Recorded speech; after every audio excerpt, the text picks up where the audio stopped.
السلام علیکم، میں امداد سمرو۔ 5 کا ٹولہ تو چلا گیا مگر پاکستان کے لیے اور خاص طور پر پاکستان کی فوج کے لیے ایک بڑا چیلنج پیچھے چھوڑ گیا ہے۔ نواز شریف صاحب کا بھی مطالبہ تھا، اب مریم نواز صاحبہ وہ مطالبہ پبلک میں لے کر آ گئی ہیں کہ عمران خان صاحب کو خود نپٹو، عمران خان صاحب کی سیاست کا صفایا خود کرو۔ مطالبہ ظاہر ہے براہ راست پاکستان کی اسٹیبلشمنٹ کے ساتھ ہے۔ عمران خان صاحب نے جیل بھرو تحریک شروع کی ہے، وہ عمران خان صاحب کے لیے اپنے لیے چیلنج بن گئی ہے۔ یعنی عمران خان صاحب جو ہیں وہ اپنا فوج کے لیے چیلنج ہے، اور عمران خان کے لیے اپنا اعلان جیل بھرو تحریک ان کے لیے چیلنج بن گیا ہوا ہے، کیونکہ عمران خان صاحب کے مخالفین جو خاموش بیٹھے ہوئے تھے، جو بند کمروں میں بیٹھے ہوئے تھے، جو یا ڈرے تھے یا سہمے تھے یا حکمت عملی تھی، جو بھی تھا، بیماری تھی، مجبوری تھی، جو بھی تھا، عمران خان صاحب کے مقابلے میں میدان میں نہیں اترے تھے، اب وہ میدان میں آ گئے ہیں۔ تو لہٰذا عمران خان صاحب کو ہر بات کا جواب بھی مل رہا ہے اور عمران خان صاحب کو چیلنج بھی کیا جا رہا ہے۔ صرف عمران خان صاحب کو نہیں، عمران خان صاحب کو لانے والوں کو بھی چیلنج کیا جا رہا ہے۔ آج مریم نواز صاحبہ نے ملتان میں ورکرز کنونشن سے خطاب کیا۔ گزشتہ کئی دنوں سے 1 فروری سے مریم نواز صاحبہ میدان میں ہے، اور جب سے مریم نواز صاحبہ میدان میں ہے تو وہ جو ون سائیڈڈ ٹریفک تھی کہ عمران خان تھا، وہ ظاہر ہے بیلنس ہونا شروع ہوئی ہے۔ اور ابھی تو آغاز ہے، ابھی وہ جو مسلم لیگ نون یا عمران خان کے مخالفین کا جو کیمپ تھا، وہاں پر تو یوں لگ رہا ہوتا تھا نا کہ جیسے عمران خان کا مقابلہ کرنے کی کسی میں سکت نہیں ہے، کوئی کرنا نہیں چاہ رہا، یا عمران خان صاحب بالکل بے قابو ہوئے ہیں۔ وہ فیل جو ہے وہ آہستہ آہستہ بدلنی شروع ہو گئی ہے۔ میں کئی بار یہ گزارش کر چکا ہوں کہ عمران خان صاحب کوئی اتنا بڑا ہوا نہیں ہے، عمران خان صاحب کو اتنی بڑی بلا نہیں ہے، عمران خان صاحب تو کچھ بھی نہیں ہے۔ یعنی آپ سوچیں کہ جو شخص جیل سے بچنے کے لیے، جیل جانے کے ڈر سے حکومت کو تڑی لگائے، دھمکی لگائے کہ اگر مجھے گرفتار کرو گے تو جیل بھرو تحریک ہوگی اور پھر ضمانتیں بھی لے، اور جو شخص فوج کو دھمکیاں لگائے اور پھر فوج کو ترلے منت کر کے اپنے آپ کو واپس لانے یا کم از کم معاف کر دینے کے پیغامات بھی بھیجے، وہ شخص ظاہر ہے کتنا ایک پولیٹیکلی اسٹرانگ ہوگا؟ نہیں ہے عمران خان صاحب۔ ہاں، عمران خان صاحب کے مخالفین کے سروں پر عمران خان صاحب زیادہ سوار تھے، اور اس کے پیچھے وجہ کئی تھی کہ ان کا خیال تھا کہ عمران خان صاحب کو اب بھی اندر سے سپورٹ ہے۔ ان کا خیال تھا کہ جنرل قمر جاوید باجوہ صاحب اپنے پیچھے بہت کچھ ایسا چھوڑ کے گئے ہیں جو عمران خان صاحب کے کام آ رہا ہے اپنے ادارے کے اندر، ادارے کے علاوہ۔ مگر اب جیسے ہی عمران خان صاحب اینڈ کمپنی کے اندر گرفتاریاں ہونا شروع ہوئیں، جیسے ہی رونا پیٹنا پڑ گیا، جیسے ہی ہر شخص، ہر لیڈر جو گرفتار ہو کر گیا اور چند دنوں کے بعد باہر آیا تو روتا پیٹتا باہر آیا، تو پھر اندازہ ہو گیا، میرا خیال ہے جو عمران خان صاحب کو بہت بڑی بلا سمجھنے والوں کو بھی اور عمران خان صاحب کے مخالفین کو بھی، کہ نہیں، اب عمران خان صاحب کو اتنا بڑا مسئلہ نہیں رہے۔ تو بہرحال مریم نواز صاحبہ نے خطاب کیا، اور اس خطاب میں انہوں نے ظاہر مہنگائی کے حوالے سے اور IMF کے حوالے سے، اپنی حکومت کی ماضی کی کارکردگی کے حوالے سے اور گرفتاریوں کے حوالے سے جو انہوں نے بات کرنی تھی وہ تو کی، اور خاص طور پر گرفتاریوں والی بات جو ہم کئی بار کر چکے ہوئے ہیں کہ مطلب جو پولیٹیکل لوگ ہوتے ہیں بے شک بند کمروں میں روتے ہوں، لیکن پبلک میں آ کر اس طرح روتے نہیں ہیں کہ مجھے گرفتار کیا گیا، میرے کپڑے اتارے گئے، میرے اوپر تشدد کیا گیا۔ تو مریم نواز صاحبہ نے کہا کہ جی ہمارے رانا ثناءاللہ صاحب براہ راست سزائے موت، یعنی 12 کلو ہیروئن یا 20 کلو ہیروئن کا مقدمہ بنانا اور پھر قرآن سر پہ اٹھا دینا۔ آفریدی صاحب آپ کو یاد ہوگا نا، جان اللہ کو دینی ہے، شہریار آفریدی، جان اللہ کو دینی ہے، قسم کھاتا ہوں ویڈیو دیکھی ہے، رانا ثناءاللہ کیسے ہیروئن برآمد ہوئی ہے۔ ہیروئن کی برآمدگی کا مطلب تھا کہ براہ راست سزائے موت، اور عمران خان صاحب چاہتے تھے۔ پھر کوٹھری میں رکھا گیا ایسی میں جس کو انڈا کہا جاتا ہے، سیل کہا جاتا ہے۔ رانا صاحب کہتے ہیں کہ عمران خان صاحب کو وہیں رکھیں گے، یعنی یہ فیصلہ ہو گیا ہے کہ عمران خان صاحب کو کہاں رکھا جائے گا، کس جیل میں رکھا جائے گا۔ جہاں جہاں کہتے ہیں کہ ہمیں رکھا گیا تھا وہاں، اور وہ چیز عمران خان صاحب کو نہیں ملے گی جس کے بغیر ان کا گزارا نہیں۔ ان کا اشارہ ظاہر ہے ایک خاص چیز کی طرف تھا، ہم تو یہ بات نہیں کر سکتے، عمران خان صاحب کے اوپر الزام ہے۔ اور 2007-8 میں جب مشرف کے دور میں عمران خان صاحب نے ساتھ میں جیل میں تھے 7-8 دن کی، اور معافی نامہ لکھ کر ڈیل کر کے باہر آئے تھے، اس کی وجہ بھی وہ چیز تھی۔ تو رانا صاحب نے کہا ملتان میں مریم نواز صاحبہ سے خطاب سے پہلے کہ عمران خان صاحب جو ہیں وہ تسلی کر لیں، جیل بھرو تحریک کے لیے آئے، گرفتاری دے دیں، ہم ان کو جیل میں وہاں رکھیں گے جہاں انہوں نے ہمیں رکھا تھا، اس سیل میں رکھیں گے جہاں اپوزیشن کے لوگوں کو رکھا تھا اپنے دور میں، اور عمران خان صاحب کو کھانے پینے میں سارا کچھ دیا جائے گا سوائے ایک چیز کے، جس چیز کے بغیر ان کا گزارا نہیں ہے۔ تو ظاہر ہے پھر اس کا مطلب ہے کہ روتے پیٹتے عمران خان صاحب بھی باہر آئیں گے۔ تو رانا ثناءاللہ صاحب کو کالکوٹری میں رکھا گیا، مریم نواز صاحبہ کو والد کے سامنے سے گرفتار کیا گیا، نواز شریف صاحب سزا بھگت رہے تھے، بیماری، دوائی نہیں مل رہی تھی، علاج نہیں ہو رہا تھا، پلیٹلیٹس گر گئے، آصف زرداری صاحب انہوں نے جس طرح جیل کاٹی ہے، نہ ضمانت کروائی نہ کچھ، اور ادویات نہیں مل رہی ہوتی تھی، تو سارے نام میں بار بار ہر ویلاگ میں کیا نام لوں، اس وقت کی اپوزیشن کی جو پہلی 2 روز تھیں وہ ساری کی ساری جیلوں میں تھی سوائے بلاول بھٹو زرداری کے، اور ان کی بھی کوشش کی گئی تھی گرفتار کرنے کی، مگر پتہ نہیں اس وقت ثاقب نثار صاحب کے دل میں کیا آیا، انہوں نے بلاول کو گرفتاری سے بچا لیا تھا، یا بہرحال جو بھی تھا، یا ان کی قسمت نہیں تھی، اچھی قسمت تھی، بچ گئے تھے۔ تو اب جو چیز ہو رہی ہے کہ عمران خان صاحب نے جو کیا ہے وہ ان کو اپنا کاٹنا تو پڑ رہا ہے، مگر کیوں؟ مریم نواز نے کہا ہے کہ جی جب سے یہ بے فیض ہوئے ہیں ان کا رونا دھونا نہیں ختم ہو رہا، اور پھر ٹکر کے لوگ تھے، تو ٹکر کے لوگ، جو ٹکر کا بندہ جو ہے گرفتار ہوتا ہے، پکڑا جاتا ہے، زمین پر بیٹھ کر رونا پیٹنا شروع کرتے ہیں۔ زمین پر بیٹھ کر کون؟ وہ ماتم ہوتا ہے نا، زمین پر بیٹھ کر کیا کہتے ہیں، سیاپا ڈالنا، وہ جو کیا ہوتا ہے رونا پیٹنا جس کو کہتے ہیں، تو وہ اس کو رودالی کہتے ہیں میرا خیال ہے، وہ شروع کر دیتے ہیں، اس طرح رونا پیٹنا شروع کر دیتے، جس طرح پیشہ ور رونے پیٹنے والے نہیں ہوا کرتے، کسی زمانے میں راجستھان میں ہوا کرتے تھے، ابھی بھی ہوتے ہوں گے۔ کسی بڑے گھر میں میت ہو جاتی ہے تو ان کو بلایا جاتا تھا کہ آئیں اور خواتین مرد آ کر وین ڈالیں، روئیں پیٹیں، تو اسی طرح رونا پیٹنا شروع ہو جاتے ہیں۔ تو کیونکہ عمران خان صاحب کو جو لانے والے تھے وہ آہستہ آہستہ آہستہ کر کے سارے چلے گئے۔ بلاول بھٹو زرداری نے کہا تھا کہ جو عمران خان کو لانے والے تھے ان سب کو ہم نے رخصت کر دیا ہوا ہے ایک ادارے سے، ایک ادارے میں ابھی شاید کچھ عمران خان صاحب کے سہولت کار موجود ہیں، ستمبر تک وہ بھی نہیں رہیں گے، تو پھر کیا ہوگا؟ عمران خان صاحب کو ڈر یہ لگا ہوا ہے۔ تو بہرحال مریم نواز صاحبہ نے عمران خان صاحب کی جیل بھرو تحریک کا جو جواب دیا نا وہ بڑا دلچسپ ہے۔ انہوں نے کہا کہ جی عمران خان صاحب جو ہے وہ اب جیل بھرو تحریک کا اعلان کر رہے ہیں، پہلے ضمانتیں تو کینسل کروائیں، اور جو 4 سال آج جو جیل بھرو تحریک کا اعلان کر رہے ہیں، 4 سال تک عمران خان صاحب کیا کرتے رہے؟ جیب بھرو تحریک چلاتے رہے، ضمانتیں منسوخ کرواؤ، آؤ بسم اللہ کرو، یہ گھوڑا اور گھوڑے کا میدان۔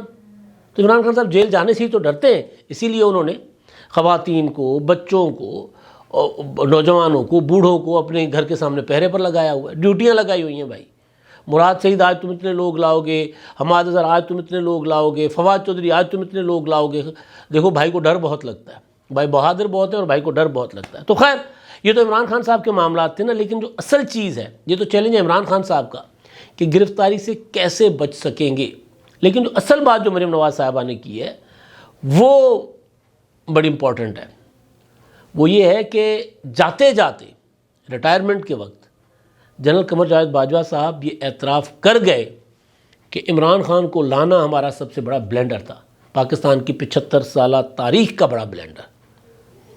تو وہ کہہ رہی صرف اعتراف کرنا کافی نہیں ہے، یہ داغ دھونا پڑے گا، اور اس فتنے کو سیاست سے پکڑ کر باہر پھینکنا ہوگا۔ 5 کا ٹولہ کون؟ قمر جاوید باجوہ، جنرل فیض حمید، ثاقب نثار کے علاوہ وہ تھے جو ایک جج صاحب اور تھے کھوسا صاحب اور عمران خان صاحب۔ تو جو 5 کا ٹولہ کہہ رہے ہیں انہوں نے جو پاکستان کے ساتھ کھلواڑ کیا ہے اس کا ان کو حساب دینا ہوگا، اور دوسری چیز یہ کہ انہوں نے سانپ پالا تھا، باجوہ صاحب کو کہا ہے سانپ پالا تھا، اور وہ اب ان کو گلے پڑ گیا ہے، کبھی یہ ان کے کپڑے نوچتے ہیں، کبھی وہ ان کے کپڑے نوچتے ہیں، اب ایک دوسرے کو پڑے ہوئے، ایک دوسرے کے ساتھ انہوں نے اپنا لڑ رہے ہیں۔ یہ تو اصل چیز جو ہے، یہ جو مریم نواز صاحبہ کا جملہ ہے نا کہ اعتراف کافی نہیں ہے، عمران خان صاحب کی سیاست کا صفایا کرنا ہوگا، عمران خان صاحب کا بندوبست کرنا ہوگا۔ یہ جنرل قمر جاوید باجوہ صاحب کے اعترافات کے بعد، اور پھر نواز شریف صاحب کے پاس جب بھی اسٹیبلشمنٹ ملک کو اس بحرانوں سے نکالنے کے لیے مدد کو گئی، آصف زرداری صاحب کے پاس جب بھی اسٹیبلشمنٹ گئی انہوں نے یہ کہا کہ جی اپنا کیا جو ہے نا وہ پہلے خود صاف کرو.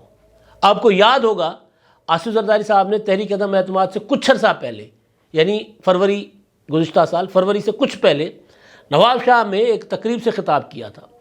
وہاں پر ان کا جملہ بڑا وہ چلا تھا. اس میں انہوں نے کہا تھا کہ جی میرے پاس آئے تھے وہ, انہوں نے کہا تھا کہ کوئی فارمولہ دو, کوئی جان چھڑاؤ اس صورتحال سے. تو کہہ رہے تھے کہ میں نے ان کو کہا ہے کہ جی ہمارے پاس اب کوئی فارمولہ نہیں ہے, نہ ہم آپ کی مدد کریں گے, آپ کے فارمولوں نے ملک کا بیڑا غرق کر دیا ہے, خود جا کر نپٹو, پہلے اس کو باہر کرو پھر ہمارے پاس آؤ. یہ آصف زرداری صاحب کے الفاظ تھے. تو بہرحال ملک اس نہج پر جا رہا تھا کہ سیاسی قوت کو بیچ میں آنا پڑا تھا. لیکن اب جو مریم نواز صاحبہ نے وہی بات جو آصف زرداری صاحب نے کسی زمانے میں یعنی تحریک عدم اعتماد سے پہلے کی تھی, اور نواز شریف صاحب بند کمروں میں ملاقات کرنے والوں کو بتاتے رہے ہیں کہ بھائی عمران خان صاحب جو ہے نا یہ جو نواز شریف صاحب نے بلکہ ایک دو بار پریس کانفرنسز میں یا خطابات میں کہا ہے یہ جو نمونہ آپ لے کر آئے ہو اس کو خود نپٹو. یہ بات مولانا فضل الرحمان صاحب نے بھی کی ہے. تو اب کیونکہ عمران خان صاحب کا پروجیکٹ وائنڈ اپ ہو چکا ہوا ہے لیکن اس کو فائنل ٹچز دینا ابھی باقی ہیں, تو فائنل ٹچز کے لیے یہ کہا جا رہا ہے کہ عمران خان صاحب کا بندوبست خود کریں, ان کو خود بھیجیں. اس کے پیچھے ظاہر ہے بہت سی چیزیں ہو سکتی ہیں. عمران خان صاحب کے خلاف کئی ثبوت ہیں, مطلب موجودہ آرمی چیف جو ہے DGISI, بلکہ وہ تو ابھی برطانیہ کے دورے پر گئے ہوئے ہیں, جب وہ DGISI تھے موجودہ آرمی چیف, انہوں نے عمران خان صاحب کو ثبوت دیے تھے, پیش کیے تھے کہ حضور یہ آپ کے گھر کے اندر یہ چل رہا ہے. تو عمران خان صاحب نے ان کو نکال دیا تھا.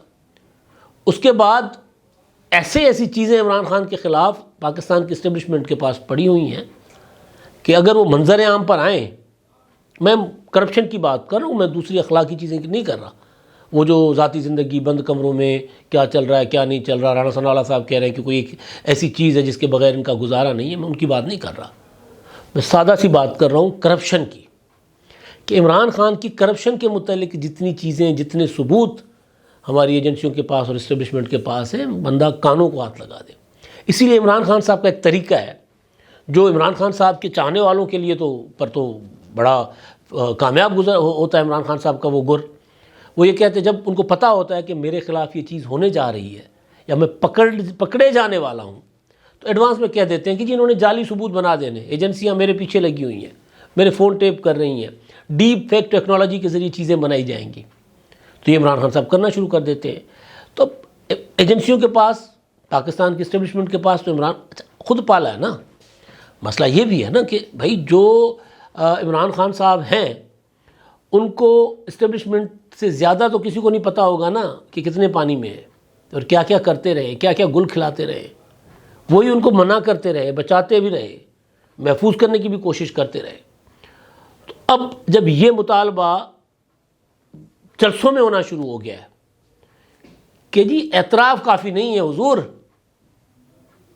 خود لائے ہو خود صاف کرو اس کو,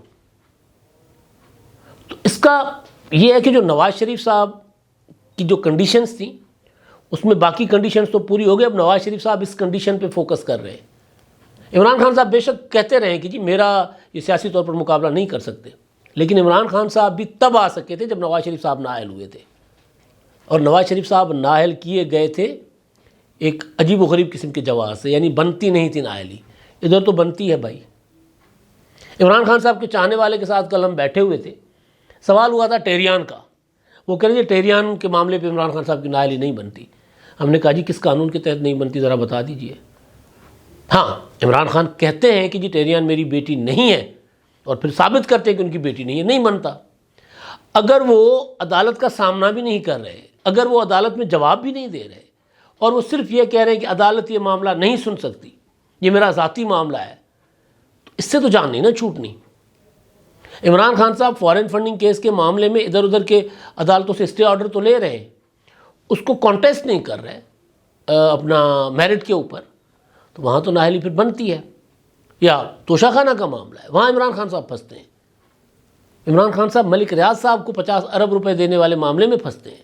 بہت سی چیزیں ہیں, یہ تو ابھی بہت چھوٹی چیزیں. تو بہرحال اب یہ جو مطالبہ جب پبلکلی ہونا شروع ہو گیا ہوا ہے کہ بھائی عمران خان صاحب کو خود ہی ان کا بندوبست کرو, ہم ملک سنبھال کر دیں گے. یہ بات اسی طرح بھی کہی گئی تھی کہ جی ہاں خواجہ سعد رفیق نے کہی تھی کہ جی ہمیں لگا دیا گیا معیشت ٹھیک کرنے پر اور ہمارے پیچھے عمران خان کو لگا دیا گیا. اور رانا ثناء اللہ نے کہا نا کہ 28 نومبر تک عمران خان کو قمر جاوید باجوہ سپورٹ دے رہے تھے اندر بیٹھے ہوئے. تو اب جو معاملات آگے بڑھیں گے تو یہ معاملات عمران خان صاحب کے لیے بڑے خطرناک ہیں. عمران خان صاحب ظاہر ہے فوج کے لیے، اسٹیبلشمنٹ کے لیے، عدلیہ کے لیے چیلنج ہے. عمران خان صاحب کو بڑے بڑے پیار کرتے ہیں بھائی آج بھی اندر بیٹھے ہوئے، تو ان کے لیے چیلنج ہو سکتے ہیں عمران خان صاحب. لیکن بہرحال وہ کوئی اتنا بڑا چیلنج نہیں ہے. لیکن عمران خان صاحب کے لیے جو بڑا چیلنج ہے وہ ہے جیل بھرو تحریک، جس کا وہ غلطی سے اعلان کر چکے ہیں. اب دیکھتے ہیں کتنی دیر لگے گی جیل بھرو تحریک کا باضابطہ اعلان کرنے میں، کیونکہ گرفتاریاں یہ جو سلسلہ شروع ہوا ہے نا، یہ میری اطلاعات کے مطابق یہ آن اینڈ آف چلتا رہے گا. ایک دن ایک گرفتار ہوگا، پھر 2-4 دن سکون آ جائے گا، پھر کوئی گرفتار ہو جائے گا، پھر سکون ہوگا. تو گرفتاریوں کا سلسلہ چلتا رہے گا. تو یہ گرفتاریوں کی وجہ سے عمران خان صاحب نے دھمکی دی کہ اگر یہ سلسلہ نہیں روکا جائے گا تو پھر میں جیل بھرو تحریک شروع کروں گا. تو پھر مریم نواز نے بھی کہا ہے بسم اللہ کرو، رانا ثناء اللہ صاحب نے بھی کہا ہے بسم اللہ کرو. اب دیکھتے ہیں عمران خان صاحب کب گرفتاری دینے تھانے پہنچتے ہیں. اب تک کے لیے اتنا ہی. اللہ حافظ.